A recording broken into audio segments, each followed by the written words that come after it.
माँ बेटे की कहानी। एक बेटे। माँ, मुझे कुछ महीने के लिए विदेश जाना पड़ रहा है।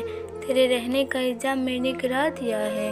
करीबन 32 साल के अविवाहित डॉक्टर संदीप ने देर रात घर से घूमते ही कहा, बेटा तेरा विदेश जाना ज़रूरी है क्या? माँ की आवाज़ में चिंता और घबराहट झलक रही थी। माँ, मुझे इंग्लैंड जाकर कुछ रिसर्च करनी है, वैसे भी कुछ ही महीने की तो बात है, सुदीप ने कहा।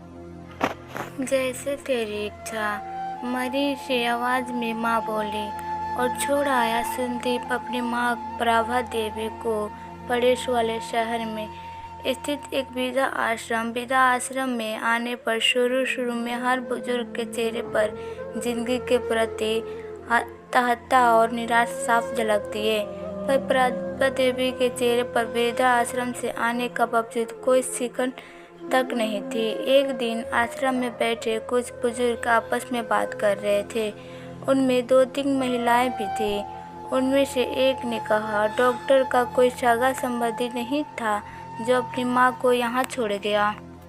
तो वहाँ बैठी एक महिला बोली, प्रभा देवी के पति का मौत जवानी में ही हो गई थी। तब सुदीप कुल 4 साल का था। पति के मौत के बाद प्रभा देवी और उसके बेटे के रहने और खाने के लाले पड़ गए थे। तब किसी भी रिश्तेदार ने उनकी मदद नहीं की। प्रभा देवी ने लोगों के कपड़े सिल कर अपने बेटे को पढ़ाया। बेटा भी पढ़ में बहुत तेज था, तभी तो वो डॉक्टर बन सका। वृद्धा आश्रम में करीब 6 महीने गुजर जाने के बाद एक दिन प्रभा देवी ने आश्रम के संचालक रामकिशन शर्मा जी ने कहा, इसकी मौत की खबर इसके बेटे को तो दे दो। हम तो लगता नहीं कि विदेश में होगा, वो होगा यहीं कहीं अपने देश में। इसके बेटे को मैं कैसे खबर करूं? उस मरे तो 3 साल हो गए। शर्मा जी की ये बात सुनकर वहां पर उपस्थित लोग सक्का बक्का खा गए।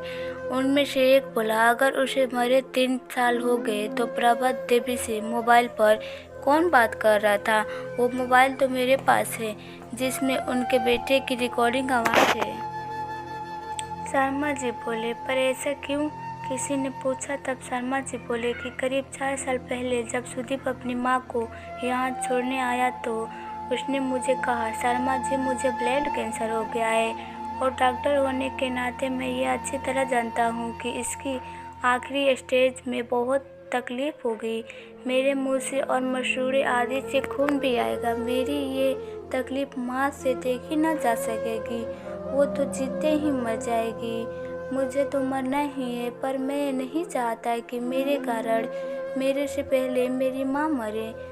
मेरे मरने के बाद 2 कमरे का हमारा छोटा सा फ्लैट और जो भी घर का सामान आदि है वो मैं आश्रम को दान कर दूंगा। ये दास्तां सुन वहाँ पर उपस्थित लोगों की आंखें झलक आई। प्रभा देवी की अंतिम संस्कार आश्रम के ही एक हिस्से में कर दिया गया। उनके अंतिम संस्कार में शर्मा जी ने आश्रम में रहने वाले बुजुर्गों के परिवार और लोग को भी बुलाया। माँ बेटे की अनमोल और अटूट प्यार की दास्तां का ही असर था कि वो वहाँ से बेटे अपने बूढ़े माँ बाप को वापस अपने घर लेके गए।